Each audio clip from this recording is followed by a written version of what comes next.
Before we get started, a quick shout out to Law Tiger San Diego for sponsoring this episode. Check out lawtigers.com and give them a call if you're ever in a motorcycle accident. I've been looking forward to riding this road all day. It's a detour that adds a few hours to my already long day of riding, but there's no way I'll be this close to it and skip it. The road I'm talking about is Utah State Highway 128, which runs along the Colorado River between Moab and Interstate 70. And in my opinion, it's one of the most beautiful roads in the world. But when I'm only a few miles away from the turnoff for 128, a few things happen at once. The music in my helmet stops playing, and the Google Maps lady chimes in to tell me that there's a speed trap ahead. Normally, that's my cue to slow down, but it's already too late. Right as I get the warning, I see a motorcycle cop pull out behind me with his lights flashing. I've never gotten a speeding ticket before in my life, but I realize there's no way out of this one. I'm Sanna Bowman, and this is the Scenic Ride.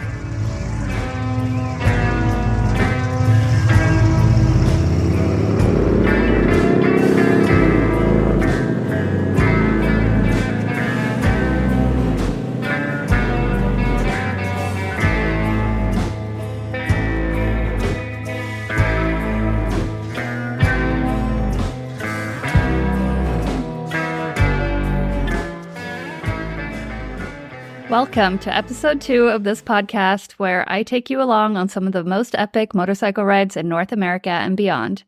And today, we're headed to Utah, more specifically to Moab. A little later in the episode, I'll talk to Mark Bolton, who runs adventure motorcycle tours in the West, about some of his favorite trails in Moab, and I suggest taking notes during that conversation because he has a lot of great advice. Also, if you're more interested in riding pavement than doing some off-roading and want to take the trips we're talking about on this show, I would highly recommend joining our Patreon. If you do, you'll get access to detailed maps and multi-day itineraries for each episode, with the best roads to ride, places to stop, and where to eat and sleep. It's basically an entire road trip already planned out for you, with GPX maps that you can download and plug into whatever GPS device you're using, including Google Maps. On the last episode, we talked about Nevada, and those maps and itineraries are currently available for free on Patreon, so go get those now so you can see what you're missing out on. All right, that's enough housekeeping for now. Let's get into the show.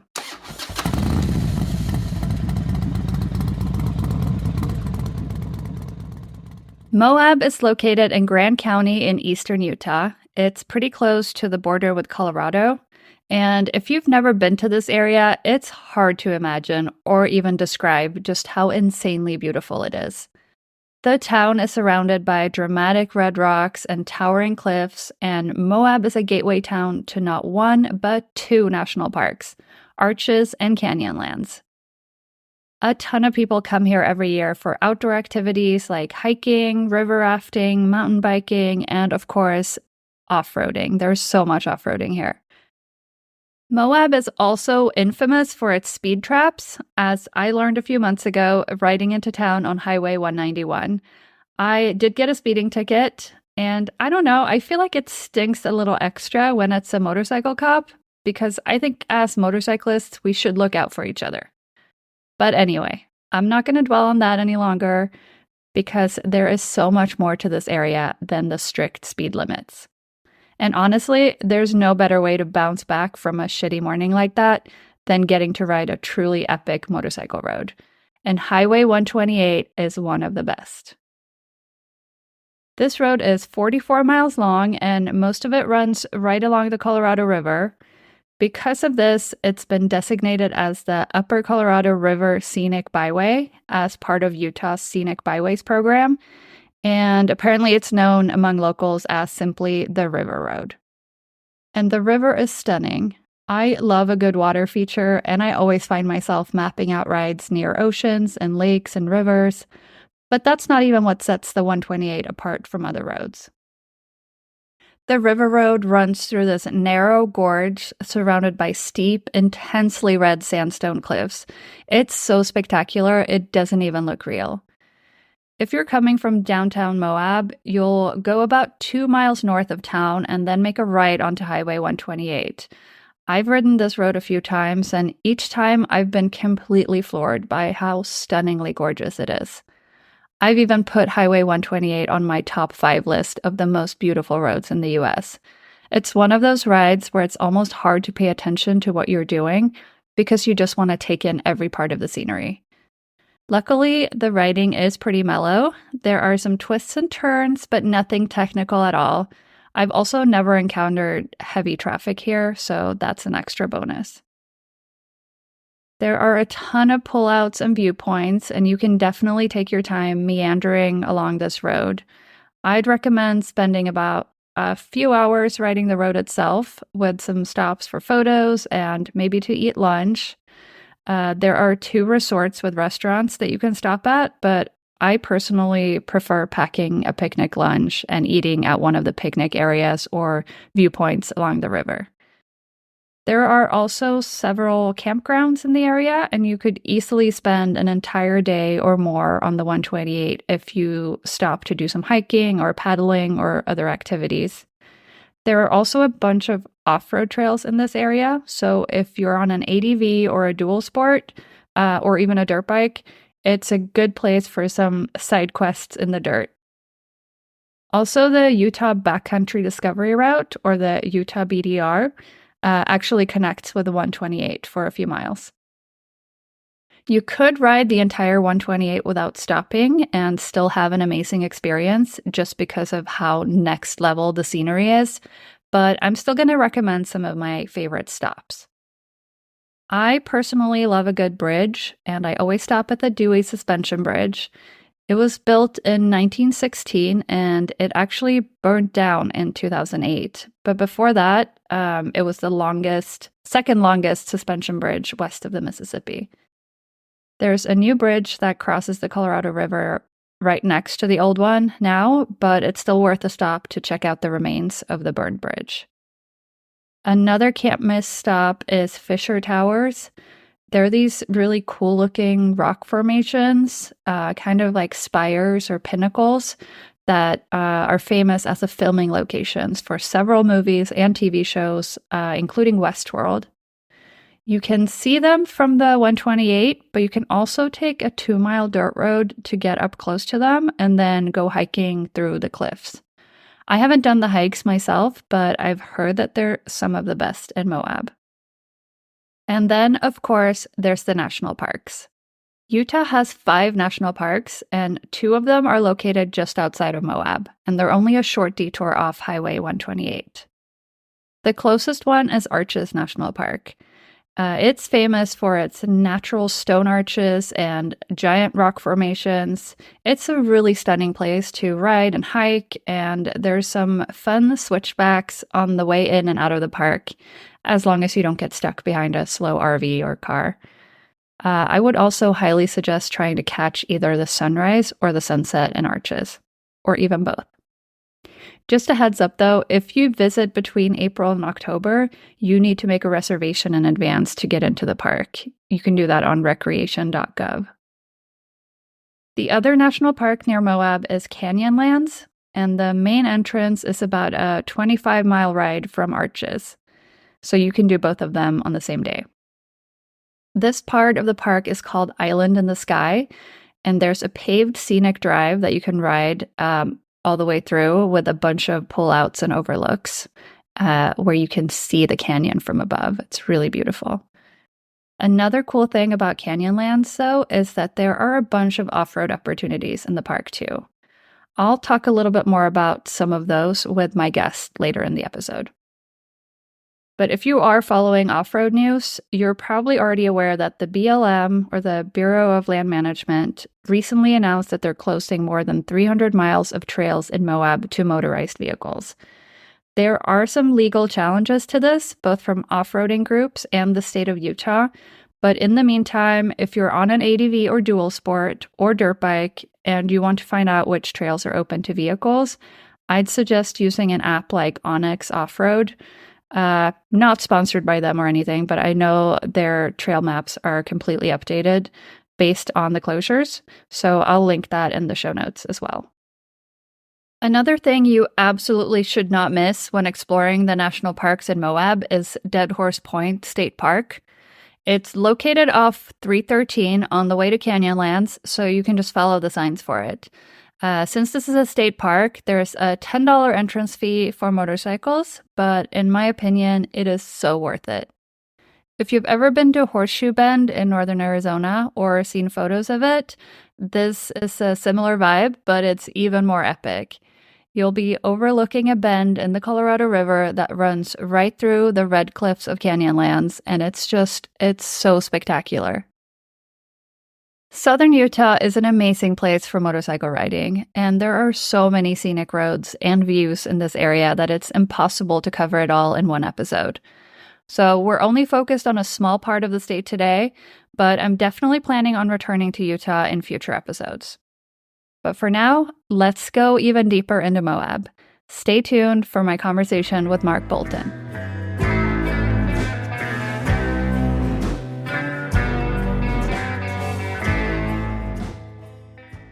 All right. My guest today is Mark Bolton. He runs Waypoint West Moto Adventures, an adventure motorcycle tour company. Mark, welcome to the show. Thanks. Good to be here. And you have someone else with you, also named Mark. Who is that? Hey, it's a friend of mine, Mark Anderson. He's an old ride buddy for about the last 25 years. We've ridden everywhere and everything together. So I thought, well, he's here. He can listen in. Awesome. Well, welcome to both the Marks. Thanks. Okay, so Mark 1, I'm just going to call you that. We met briefly at the ADV rally in Julian in California a few months ago, but we didn't get to chat a lot then. So let's start by talking about what you do. What is Waypoints West? Sure. So Waypoints is a traditional tour company. We run it out of the Front Range of Colorado. So I'm north of Denver. I'm offering about a dozen rides this year, anywhere between a 3 or 4 day up to a full 7-day BDR. I'm offering the Colorado BDR 3 different times. They're all guided tours. Bring your own bike or run one of my KTM 790s or 890s. I have those for people that need them. So it's pretty traditional. A lot of kind of upscale lodging, no camping. And the routes, because I got a lot of local knowledge and I got some guys that help me, we kind of take folks on the good stuff that we know about. So that's one of our things. So it's a full service kind of tour company. And do you rent bikes as well to people who don't want to do a tour with you? Not really. I tried that for a while, and there's just a lot more overhead with it, and I need to have my bikes available for my tour dates. So I've kind of backed away. Now I just use them only on my tours. So. Nice. And you have KTMs only? KTMs only right now. KTM 790s and 890s. It's funny, Mark and I went and looked at some Touareg 660s, and I really like that bike. I'm this close to pulling the trigger on one to be my guide bike this year. See if I like it. So. Yeah, it is refreshing to see an ADV company that doesn't do GSs only. Yes, I agree. And you know, when we were at the rally, I rode one of those Pan Americas. That's an impressive bike. It's really fun. Yeah, I own one, and I was on the Pan America team for that rally with a couple of other girls on Pan Americas. And I mean, basically they can do anything that the rider can do. I don't know that I'm skilled enough as an off-road rider to take the big bike on any, advanced trails, but the off-roading I've done on it has been really, really good. Yeah, for me, that bike doesn't feel as heavy as it is. It wears its weight pretty low, and a lot of power. My goodness, the power. Oh yeah, it's fast. And the fancy suspension is cool. The raised lower thing. Yeah, it was an impressive bike. I think they did a good job with it for sure. Yeah. I rode that Honda out there too, the Transalp. Did you ride one of those when you were there? I only rode the CRF 300L on a demo ride. I didn't do the Transalp. It's a nice bike. I have to admit, I like it. Yeah, I hear good things about it. I think you can really turn it into a great little ADV.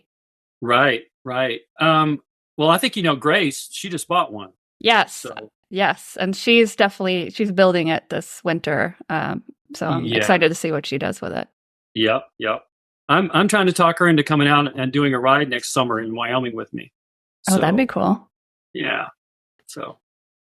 All right. Let's talk a little bit about Moab specifically, because this episode I'm mainly focusing on Highway 128, but I want to talk a little bit more about like kind of the off-road options in the area as well. It looks like your tour, so you do a Moab Discovery Tour, and you know that area pretty well. Do you want to tell me a little bit about that tour and what people can expect on it? Yeah, so the tour is really all about, if you haven't been to Moab, or even if you have been a bit, but you want to really dig into it, in and out of Grand Junction, because it's a good airport to come in and out of. If you're going to go to Moab, your options are Grand Junction or you come in from Salt Lake. It's kind of the two ways to do it. I come in Grand Junction, and we take two different routes. We come in. One side is part of the Kokopelli Trail and Highway 128 that you're talking about. And then on the way back, we go up around the southern side of the LaSalle Mountains, through John Brown Canyon, Gateway, Colorado, and back to Grand Junction. And then we do the White Rim. Mark and I were talking.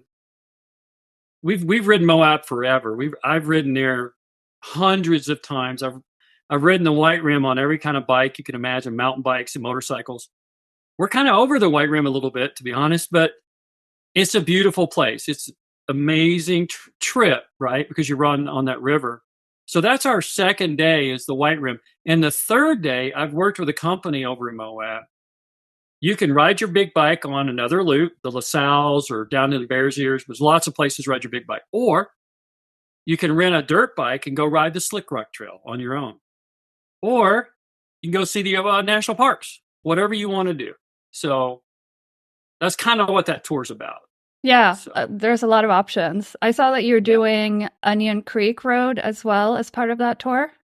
Yes, Onion Creek will be part of it. We should talk about that. To me, the way to see that Highway 128 includes Onion Creek. Have you done Onion Creek yet? I haven't, but I did definitely make a note about it on here because it looks really beautiful, and I want to know all about it because it connects to the 128. It definitely does. So if you want to think about ways to get to Moab, you've got the big highway 191, which just comes straight off of I-70. Nothing very interesting. It's a 4-lane. It's a truck route, so there's lots of semis buzzing down the thing. 128 comes in by the river, and I like getting to it. There's an actual exit, or east of that, there's an exit called Cisco, which is an old, like a oil town thing that's kind of no more, right? It's like a ghost town now. Yeah, it's a ghost town. It's kind of junk now. Yeah. But you get off on the Cisco exit, and it pulls you right around, and then you connect to the 128. And you start buzzing down that 128. It's not super interesting at first because you're in the desert still. Right. But as soon as you get to the river and kind of turn west, really, it gets beautiful. The big walls, the patinaed walls, and you're on the river for a long time. The Kokopelli Trail crosses right there where that turn is. We can talk about the Kokopelli if you want later. Yeah. But you get Dewey Bridge. The Dewey Bridge. Have you heard about that thing? Yeah, I've been. So there's a main big bridge there, but if you look just beside it, there's the old bridge. It's an interesting story. There's a plaque there you can read that it burned down a few years ago. It's like I think a kid accidentally caught it on fire. Yeah, I heard that. Down. It's an odd thing, but that's Dewey Bridge.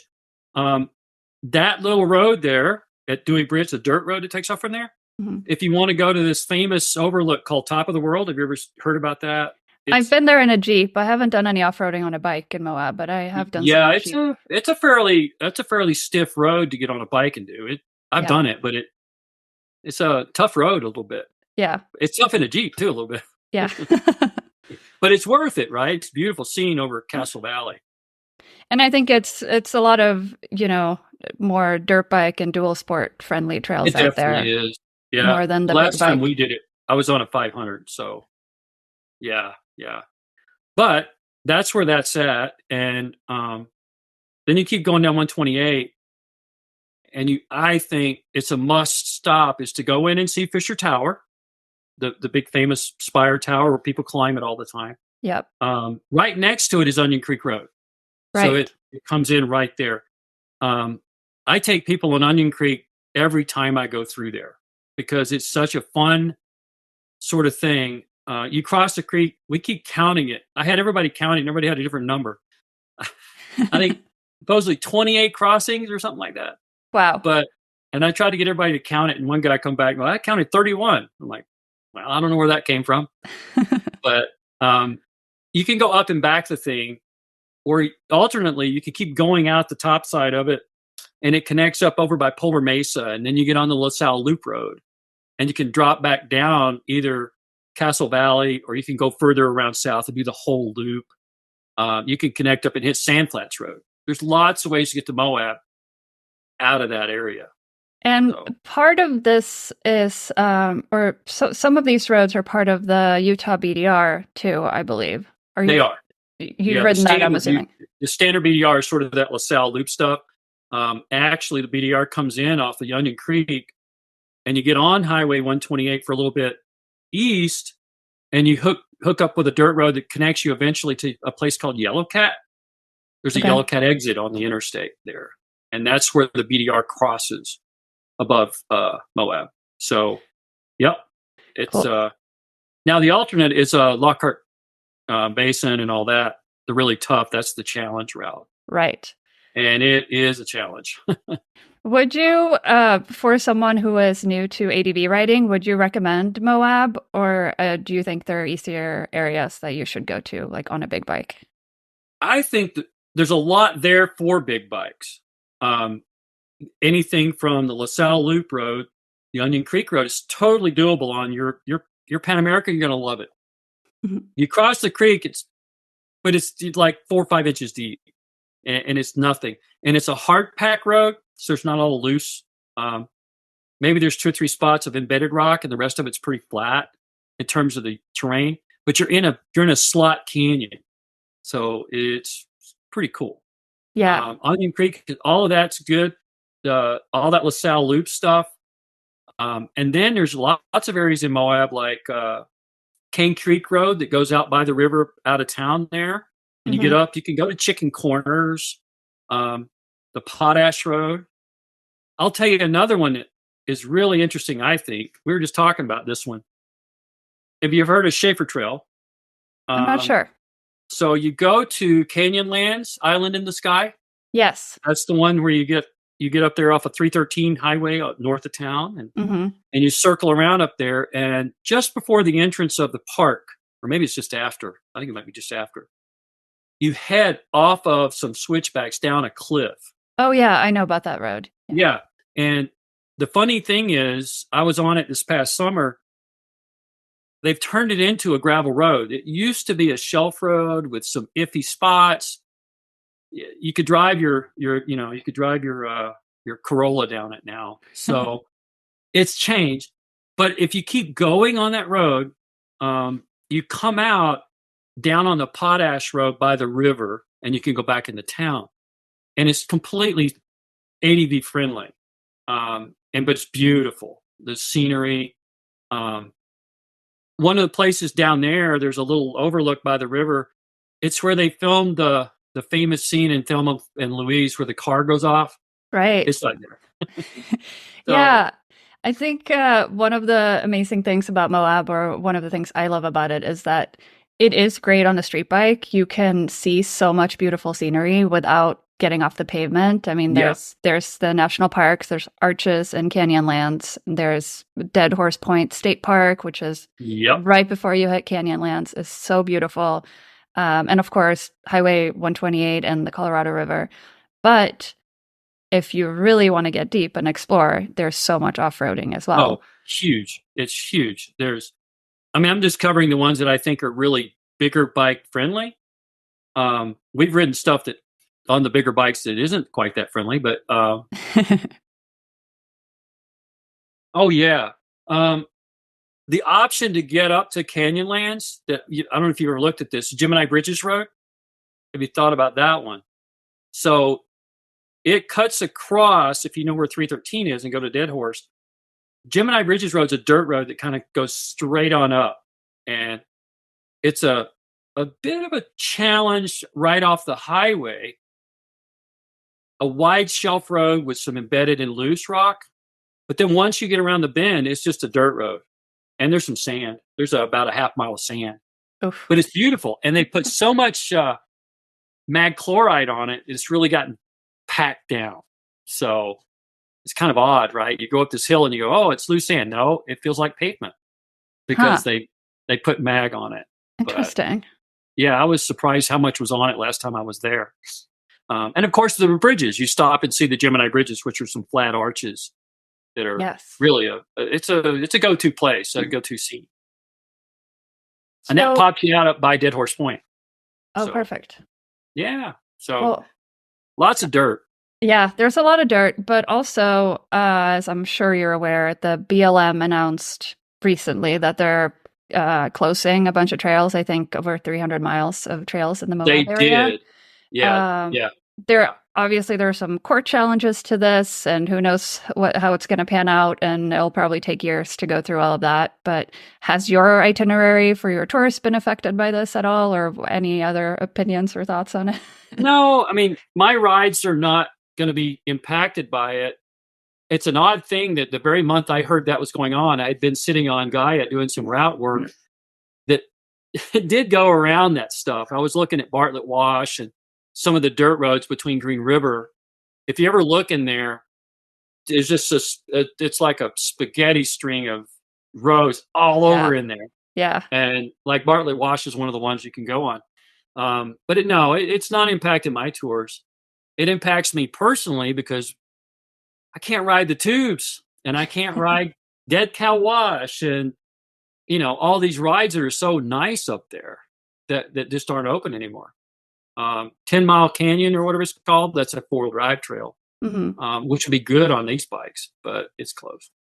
So, yeah, I know there's still going to be something like 800 miles of trails still open. So there's still a lot of trails. Yeah, there's a lot. And then some of the stuff south of town doesn't get thought about as much, but there's lots of stuff down there. Lots of stuff to ride. Do you have any specific?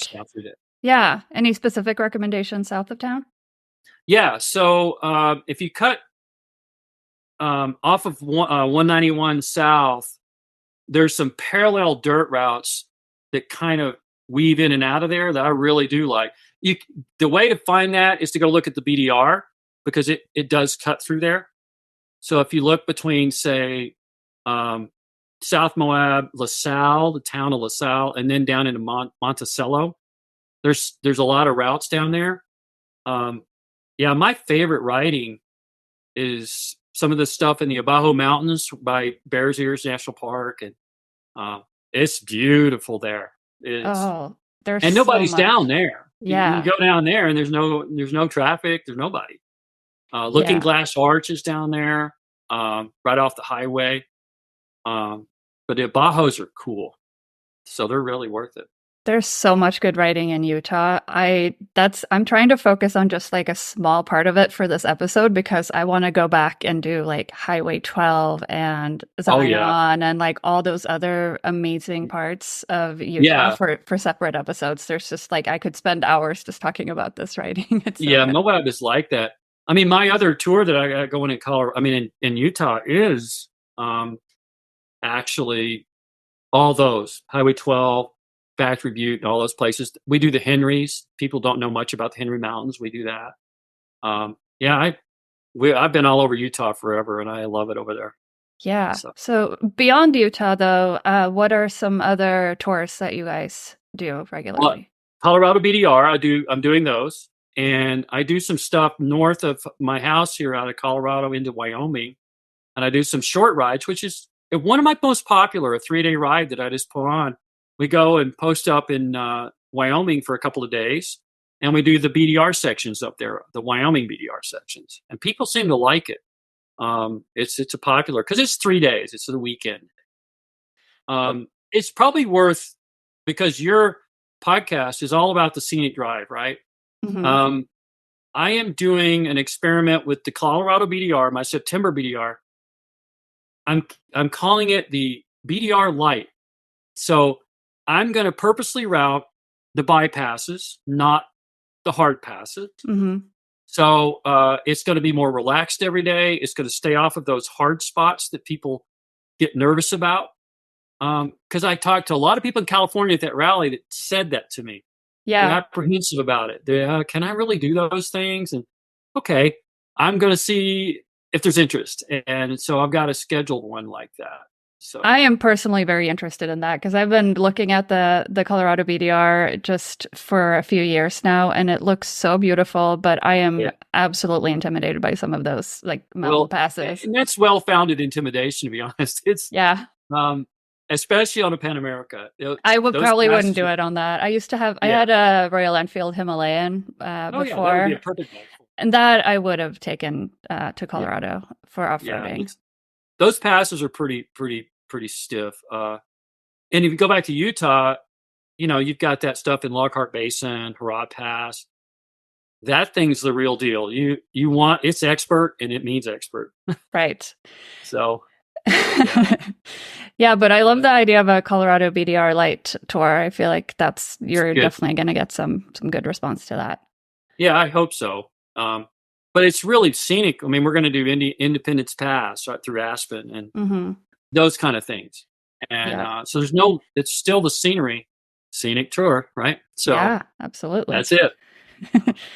Yeah, I spent some time riding through Colorado this past year. I'd never actually been to Colorado. Somehow I've tried to make it there for so many years, and I was never able to. There's always weather or bike issues or something that got in the way. So I went twice last year and rode. I did all 4 national parks and did no off-roading really, but $1 Million Highway and some of those like bucket list roads. I finally got to check off the list, and Colorado is so incredibly beautiful. Yeah. So you're trying to bag all the national parks, I heard. Yeah, that's my goal. Yeah, that's good. I'm at 46 out of 63 right now, so I'm getting there. That's good. Awesome. Yeah, you guys have good national parks in Colorado for sure. Yeah, we do. Okay. Is there anything else you want to add before we kind of wrap this up? No, I don't think so. Unless you want to talk any more Moab harder trails, off-road trails. You know what? Let's do it, because some people might want to do what you're talking about with your tour. They come there on a big bike, and then they have a couple of days off where they want to rent a dirt bike. Yeah, I mean, and even on the big bike, the famous road, Sandflats Road, it's a way to get up into LaSalle's. That's a big bike ride too, but it's dirt. And you go right by the Slick Rock Trail. That's the famous one everybody knows about. Yeah. I've done this with my big bike a couple times. You ride it in probably quarter mile into the Slick Rock Trail on your big bike. It's quite the fun experience. So it's not difficult, but you're on Slick Rock, and if you've never ridden that kind of thing, it's an interesting experience. I've only again done that in a Jeep, and it is it's weird how grippy it is, considering it's really grippy. It's called Slick Rock. Yeah. But it's interesting. Yeah. And up Sandflats, there's the Finson things, which is a big loop. There's a lot of that same Slick Rock, and there's also some sand. And then you get the Porcupine Rim up there. There's everything up there. But in terms of the real dirt bike trails, favorites, I'll list them off quickly. Sovereign, a Massaback and Cliffhanger, Slick Rock, Steel Bender, which is a Jeep trail. Those are my favorites out there to ride dirt bikes on. Do you have to have a plated bike to ride out there? Just on the road parts, yeah, that's all. But most of the dirt roads you get away with. I don't know. Half the time I've not had a plate out there. Okay. But yeah, if you go out Cane Creek Road and Massaback and Cliffhanger, and if you watch the crazy videos, Chris Birch just did that last summer on his 890, and it is a crazy thing to watch. Yeah, some people it's quite entertaining. Yeah, you know? It's fun watching those guys who really know what they're doing in the dirt. It is. It's fun watching the guys that don't know so much too. The Camel ADV guys do all that, and they're pretty much just chunking their bike off the rocks. But oh yeah, that's fun to watch too, for sure. Yeah. Yeah. Now Moab is got everything you can imagine. And don't forget to stop and see Fisher Tower and see Morning Glory Arch, and that's on 128 there. 128, stop and fill up your Camelback. There's water coming out of the side of the rock you can drink out of. And This just is, stuff like that. You yeah. gotta stop and see it, you know? This is what I think is so good about Moab is that you have to stop and look at the scenery because there are good dirt trails anywhere. I mean, I ride out in the desert in Southern California here a lot on my dirt bike, but it's just desert. There's not really anything to look at. So we just ride. We don't really stop and take in the view that much. But in Moab, you have to because it's so spectacular. It's so beautiful almost everywhere you look. Yeah. It's worth thinking about. There's a route you can take into Arches National Park, and there's a dirt road you can jump on and exit the park north, and it kind of pops you out up by Klondike Bluffs Trail and back onto the highway. That's a fun thing. I forgot about that. There's so many things. There's so many things. I think they're also making a new state park just north of Arches National Park. Maybe. There's a bunch of riding that goes on there. They built years ago. They built a big mountain biking area there. That's really nice. They call it Moab Loops, I think is what it was called. Mm-hmm. I've ridden that on mountain bike a lot. But there's a lot going on north of Moab. North of Moab, south of Moab. There's Moab. So there's a lot. I'd be off if I didn't tell you about the food and the lodging. We're going to do some of that for a minute. Absolutely. Let's get into it. So we're big burger guys. So everybody in Moab goes to Milt's Burger Stand. That's over by the Slick Rock Trail. It's a greasy burger, but it's good. Moab Diner. Everybody has to eat Moab Diner. We've had breakfast there for 20 years. It's the best. There's Pasta J's. Everybody knows Pasta J's, I guess. And Moab Brewery.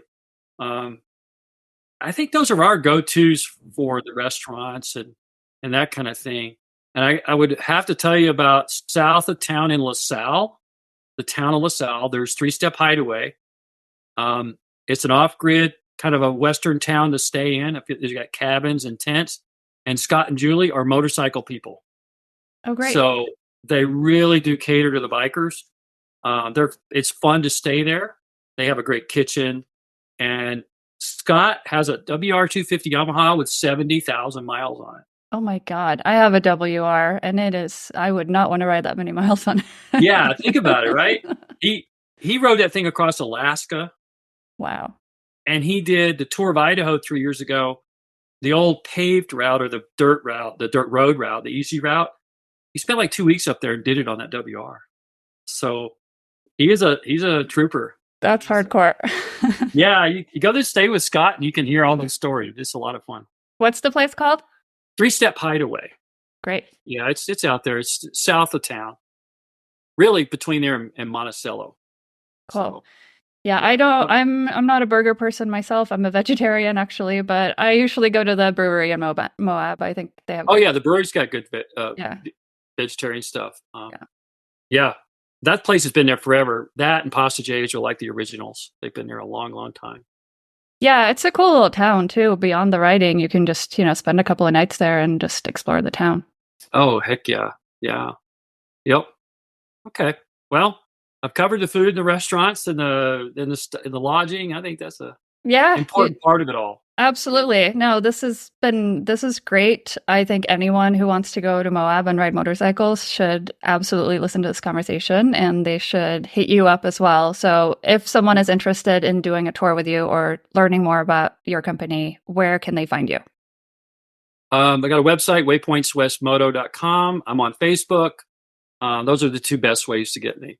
Yeah. Awesome. Well, thank you so much for doing the show. I really appreciate it. Thank you.